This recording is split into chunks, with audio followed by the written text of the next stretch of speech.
Assalamualaikum warahmatullahi wabarakatuh. Halo semuanya, jumpa lagi dengan saya Chow Sing Sing, kurator dari podcast Horror Night Story. Halo, apa kabar semuanya? Semoga kalian semua sehat-sehat ya. Dan seperti biasanya pada siang hari ini, maaf lidah saya agak keseliu. Pada siang hari ini saya akan menceritakan atau membawakan sebuah kisah mistis dari Twitternya Mas Glowy Sandai. Jadi di cerita kali ini Mas Glowy Sandai menceritakan tentang keangkeran yang ada di halaman belakang rumahnya. Seperti apa kisahnya? Mari kita simak. Ya, sebenarnya alas belakang rumahku ini nggak tahu bekas apa. Masih menjadi misteri sampai saat ini. Pada zaman dulu, tanah itu sudah milik utiku plus kakungku. Dari dulu sampai sekarang, alas belakang rumahku ini sering dipakai banyak dukun untuk mencari benda-benda gaib. Entah apa itu namanya. Toh ya padahal hanya sekedar alas yang tak pernah dirawat. Sampai segitunya dukun-dukun datang buat nyari benda-benda gaib.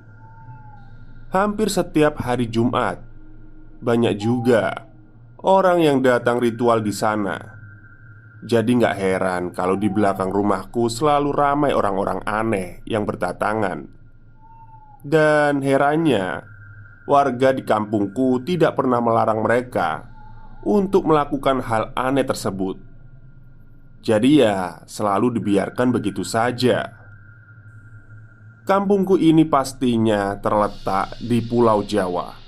Dan Pulau Jawa selalu memiliki hal-hal mistis yang sangat kuat. Akan tetapi, lambat laun sudah semakin jarang orang datang ke tempat alas belakang rumahku ini. Ya mungkin karena semakin lebih modern kali ya negara ini. Tapi meskipun sudah jarang orang yang melakukan hal musyrik itu, alas belakang rumahku sekarang suasananya malah semakin mistis dan mencekam. Para penghuni alas belakang rumahku sering gangguin warga kampungku. Ya sebenarnya nggak hanya warga kampungku sih, keluargaku juga kena gangguan itu. Sebenarnya dulu aku cuek, gak pernah percaya sama hal begituan. Tetapi gara-gara banyak cerita dari warga soal alas itu, aku merasa semuanya nyata. Dan aku mulai percaya bahwa mereka memang ada di kampung ini. Karena sebelumnya juga gak pernah ada cerita atau isu mengenai kemistisan di kampung ini. Dimulai dari kejadian yang pertama. Di alas belakang rumahku ada pohon juwet yang lumayan lebat. Lalu ada manusia yang tidak bertanggung jawab memotong pohon juwet itu. Pohon juwet termasuk sarangnya setan yang berada di alas belakang rumahku. Gara-gara kejadian itu, keadaan kampungku mulai tidak kondusif sama sekali. Yang pertama mengalami teror adalah tetangga samping rumahku.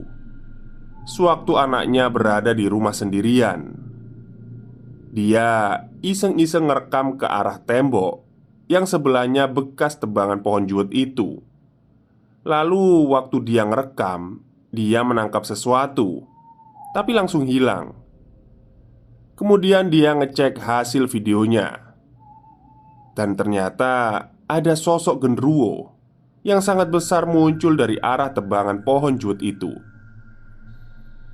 Gara-gara video itu, semua warga kampungku gempar. Kemudian kejadian kedua, tetangga beda gang kampungku. Dia nggak percaya kalau alas itu angker. Karena semenjak adanya gosip atau cerita-cerita horor dari tetangga kampungku itu, sekarang alas di belakang rumahku ini semakin terkenal. Bahkan menjadi trending topik tersendiri di kampung saat itu. ada unggah-ungguh yang harus ditaati apabila berada di alas itu.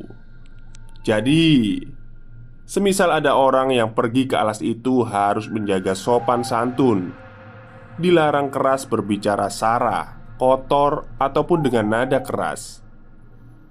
Kebetulan, tetangga beda gang itu sebut saja Pak Udin namanya. Ini nggak percaya kalau alas itu angker. Dia kemudian menuju ke depan alas itu dengan sangat tidak sopan. Dia berteriak dengan bahasa yang tidak sopan dan berani menentang setan yang ada di dalam alas itu. Sesudah merasa puas, Pak Udin kemudian pergi ke acara kondangan tetangganya. Nah, di saat sampai ke acara kondangan, Pak Udin tiba-tiba kerasukan. Dia bertingkah sangat aneh di acara kondangan itu. Dia minta makan dengan porsi yang sangat tidak wajar. Tidak mau pakai sandal dan berteriak-teriak. Akhirnya datanglah Pak Ustadz yang langsung memegang tubuhnya Pak Udin. Saat dipegang, Pak Ustadz merasakan hawa panas di tubuh Pak Udin. Gak karuan. Dan itu tiba-tiba membuat Pak Udin berteriak dan marah-marah gak jelas. Dan akhirnya Pak Udin dibawa ke rumahku. Kenapa ke rumahku? Ya karena rumahku dekat dengan alas itu. Mungkin Pak Ustadz sudah tahu, makanya langsung dibawa menuju rumahku. Kata Pak Ustadz, yang merasuki tubuh Pak Udin adalah kuntilanak penunggu alas belakang rumah. Kuntilanak itu tidak terima apabila rumahnya diganggu sama Pak Udin. Maka dari itu, makhluk itu marah dan merasuki tubuh Pak Udin. Apalagi makhluk ini sangat susah untuk dikeluarkan dari tubuh Pak Udin. Dia meminta sukma Pak Udin sebagai balasannya. Akan tetapi Pak Ustadz tidak mengizinkan makhluk itu mengambil sukma dari tubuh Pak Udin. Kemudian Pak Ustadz marah dengan meminta bantuan kekuatan dari Sang Maha Kuasa. Akhirnya Pak Udin beruntung bisa kembali dan sadar. Pak Udin kemudian langsung meminta maaf dan menarik segala ucapannya. Semenjak kejadian itu, Pak Udin tidak pernah lagi berani melewati depan alas itu. Dari kejadian ini, supaya bisa jadi pelajaran buat semua orang agar bersikap sopan dimanapun kalian berada. Bukan hanya sampai di situ, ada salah satu warga beda gang lagi. Kali ini bukan gak percaya soal keberadaan makhluk halus yang ada di alas itu. Akan tetapi, beliau ingin membuktikan keberadaan makhluk halus itu. Sebut saja namanya Pak Anwar. Mana sih setannya? Orang gak ada apa-apa kok di alas itu, kata Pak Anwar sewaktu berjalan pulang dari pengajian menuju depan alas belakang rumahku. Kemudian, saat beliau berdiri di depan alas belakang rumahku, tiba-tiba tubuh Pak Anwar seperti ada yang menyeruduk dari belakang. Saking kerasnya, Pak Anwar langsung jatuh ambruk di atas geragal depan alas itu. Beliau pikir ada hewan kambing yang menyeruduknya. Ternyata waktu beliau berdiri, tidak ada siapa-siapa. Hanya Pak Anwar sendirian yang berada di situ. Pak Anwar tiba-tiba gak bisa bangun dari jatuhnya dan berada di posisi tengkurap. Karena Pak Anwar diseruduk dari arah belakang. Kemudian ada warga yang heran saat melihat Pak Anwar tengkurap di atas geragal. Kemudian langsung saja mereka mencari pertolongan dan membantu Pak Anwar mengantar pulang ke rumahnya. Semenjak kejadian apa yang dialami oleh Pak Anwar tidak bisa bangun dari tempat tidurnya dan tidak bisa berbicara selama seminggu. Lalu datanglah Ustadz yang menyembuhkan Pak Udin sebelumnya. Beliau datang ke rumah Pak Anwar. Beliau juga tahu karena ini pasti ulah dari si Kunti sebelumnya. Mungkin dia tidak terima apabila alas itu dilecehkan. Kemudian Pak Anwar dibawa keluarganya berobat jauh, tapi masih di sekitar Pulau Jawa. Hari demi hari Pak Anwar kembali pulih, meskipun cara bicaranya belum jelas. Warga kampungku semakin resah dan tidak berani berbuat macam-macam. Apalagi sudah banyak buktinya kalau melanggar semua itu akan terjadi hal yang tidak diinginkan.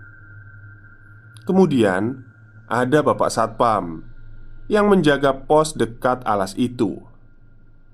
Sewaktu jam 10 malam, Bapak Satpam tiba-tiba diganggu oleh kuntilanak penunggu alas itu, menunjukkan wujud aslinya di hadapan Pak Satpam. Aku nggak bisa jelasin detailnya karena menurut pengakuan Pak Satpam yang menjaga pos itu, setan itu terlalu seram. Jadi Pak Satpam tadi hanya diam dan badannya kaku semua, nggak bisa digerakin. Menurut cerita dari Pak Satpam, ada dua kuntilanak yang sedang duduk di atas pohon dekat alas sambil cekikikan. Pak Satpam kala itu hanya bisa membaca doa dari dalam hatinya. Kemudian sewaktu badannya bisa digerakkan, Pak Satpam langsung lari sekencang-kencangnya, langsung menuju ke arah rumahnya, berniat tidak kembali ke tempat pos itu. Semenjak ada banyak teror di alas tersebut, Pak Ustadz yang ada di kampungku mulai menyeterilkan alas dan sekitarnya saja secara rutin. Kupikir semuanya sudah aman lah, tapi kok ternyata para penghuni alas malah pindah ke dalam rumahku. Bahkan ibuku yang setiap harinya mengaji, makhluk itu berani mengikuti ibuku yang sedang mengaji. Ibuku bisa melihat mereka karena ibuku ini termasuk orang yang IndiHome. Di setiap kali ibu mau sholat, beliau sering diganggu oleh mereka. Untunglah ibu selalu beristighfar terus dan menguatkan imannya. Gak hanya sampai di situ saja. Di setiap jam 12 malam, 3 dini hari. Gimana ya? Jam 12 malam sampai 3 dini hari mungkin ya. Keadaan rumahku benar-benar sangat mistis. Jendela kamarku selalu ada yang ingin membuka secara paksa. Aku pikir maling. Ternyata waktu aku intip, di luar tidak ada siapa-siapa. Hanya keheningan dari luar. Kemudian aku mencoba untuk tidur kembali. Dan ternyata jendela kembali dicungkit-cungkit lagi dari luar. Aku takut dan bersembunyi di balik selimut. Lama-kelamaan akhirnya bunyi itu hilang dan aku bisa terlelap kembali. Penghuni alas tadi sangatlah kepo. Bahkan mereka ngikutin bapakku saat mau ke kamar mandi. Mau ngapain coba? Mau nyebokin? Aku sih sebenarnya bisa ngelihat hal begituan, cuman secara tiba-tiba saja. Nggak bisa kayak Mas Roy Kiyoshi atau anak IndiHome lainnya. Hal yang paling unik itu ketika salah satu penghuni alas berubah wujud menyerupai seperti adik perempuanku. Adik perempuanku berusia 16 tahun. Jadi kadang dia parno sendiri kalau ketemu sama perwujudan yang sama dengannya. Padahal sih hanya makhluk yang iseng, yang mirip-miripin dia. Kadang adikku sampai capek nangis sendiri ya. Kasihan nih ngelihatnya. Tapi gimana lagi, diusir pun tetap aja bandel ngikutin terus. Waktu jam 12 malam, mereka selalu bikin berisik di atas plafon rumahku. Kadang aku merasa terganggu, tapi aku menganggapnya itu adalah tikus. Padahal aku tahu itu bukan tikus, melainkan mereka yang suka ngisengin aku.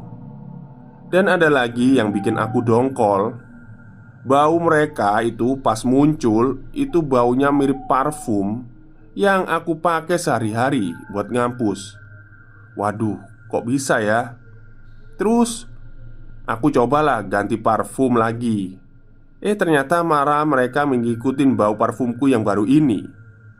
Ya Allah, apa mereka ini fans aku? Ya udahlah. Ya mulai dari situ aku pasrah aja lah sama mereka. Tapi lambat laun mereka udah gak pernah ngikutin. Ya alhamdulillah makin lama para penghuni alas itu mulai pergi dengan sendirinya. Ada suatu keheranan yang menjadi misteri saat ini. Setiap kendaraan yang lewat depan gang rumahku selalu mengalami kecelakaan apapun itu. Bahkan ada yang sampai meninggal loh. Percaya nggak percaya, tapi memang ini adalah real. Meskipun pengendara motor jatuhnya biasa aja, nggak separah seperti terlindas truk, tapi bisa langsung meninggal di tempat itu. Gimana sadisnya coba? Konon sih katanya para penghuni alas berkeliaran mencari tumbal. Terakhir kasus tetanggaku yang berkendara di area kampung itu menabrak sebuah tembok dan akhirnya langsung meninggal di tempat. Tapi bagiku sih itu semua sudah takdir yang maha kuasa. Di sini juga kebiasaan warga memakai pesugihan. Juga jadi nggak heran kalau kampung ini kemistisannya selalu bertambah. Karena memang akibat dari ulah warga yang banyak memakai pesugihan, jadi serasa perbuatan mereka mengundang makhluk halus lainnya. Padahal banyak anggota keluarga mereka yang musnah secara tidak wajar gara-gara pesugihan itu. Di sini juga warganya banyak yang memelihara tuyul. Tapi semenjak banyaknya anggota keluarga yang meninggal gara-gara pesugihan, ya jadinya mereka sekarang sudah mulai perlahan melepas pesugihan itu. Meskipun kadang masih ada yang pakai. Lambat laun kampung ini kemudian menjadi tempat bandar narkoba. Dan di tahun 2013 sampai 2019 mulai banyak pembunuhan sadis di area kampungku yang aku tinggali selama ini. Bahkan sampai diliputi koran. Warga sini menjadi sangat keras wataknya dan perilakunya. Entah karena pengaruh gaib atau apa, aku juga nggak tahu. Untungnya keluargaku masih normal seutuhnya, seperti manusia biasa. Pernah ada nih anak tetanggaku. Ya usianya sekitar sama sepertiku. Dia sakit hati gara-gara ditolak pacarnya. Dan tahu apa yang dia perbuat? Dia langsung manggil dukun buat melet si ceweknya tadi. Gila, usia segitu sudah main dukun. Kalau aku jadi dia mungkin hanya bisa pasrah dan puas-puasin sakit hati karena ditolak. Dukun coy, dukunnya hebat memang. Oh ya, dulu kata warga pernah ada yang namanya seperti ritual empu gandring. Jadi setiap ritual satu kampung pada nancepin dupa di rumah mereka. Dan gak tahu itu tujuannya buat apa. Tapi kalau sekarang untungnya sudah beda dong. Jadi setiap mau maghrib keluar rumah itu warga selalu ditaburi garam krosok atau garam yang kasar. Ya nggak tahu sih nama Indonesianya apa. Tujuannya buat menangkal hal-hal yang jahat. Gak hanya itu saja, bahkan di setiap rumah sekarang banyak yang nandur atau menanam bunga melati maupun kenongo. Tujuannya juga sama buat nangkal hal-hal yang buruk. Oh ya, jadi kampung ini pas banget loh buat uji nyali. Kalau kalian bersedia datang, monggo. Tapi jangan kaget, karena udah aku ceritain dari awal apa saja yang ada di sini. Intinya, kalau soal kecelakaan masih selalu terjadi guys. Gak ada hentinya meskipun udah naburin bunga di setiap jalannya. Dan juga soal pembunuhan dan yang lainnya yang aku ceritain di bagian atas masih kerap terjadi. Percaya nggak percaya ya monggo, aku ajak berjelajah ke sini. Mohon maaf bila ada kesalahan saat menuliskan cerita. Mungkin kurang seram menurut kalian. Tapi karena aku menceritakan berdasarkan narasumber yang pernah mengalami ini, Jadi semuanya tidak ada unsur mengarang ataupun lainnya. Next, aku akan bikin treat yang lainnya. Terima kasih. Oke, terima kasih Mas Glomi Sunday ya atas treat horornya pada siang hari ini. Tolong dikirimkan alamatnya ya. Jadi di sini tidak dijelaskan apa ya, di mana ya, di Pulau Jawa di bagian mana ini, kabupaten mana. Tapi meskipun Anda mengirimkan alamatnya ke saya ya, insya Allah saya nggak datang. Jadi kemungkinan desanya ini penuh konflik ya kayaknya ya. Udah ada penunggunya, terus sering terjadi pembunuhan, terus apa itu namanya itu, pesugihan. Kayaknya penuh masalah sih kampungnya ini. Tapi ya, ya sudahlah. Semoga Mas Gelomi Sunday sekeluarga tetap baik-baik saja. Dan saya juga berdoa semoga orang-orang yang ada di kampung itu juga baik-baik saja. Oke, mungkin itu saja cerita pada siang hari ini. Kurang lebihnya saya mohon maaf. Wassalamualaikum warahmatullahi wabarakatuh.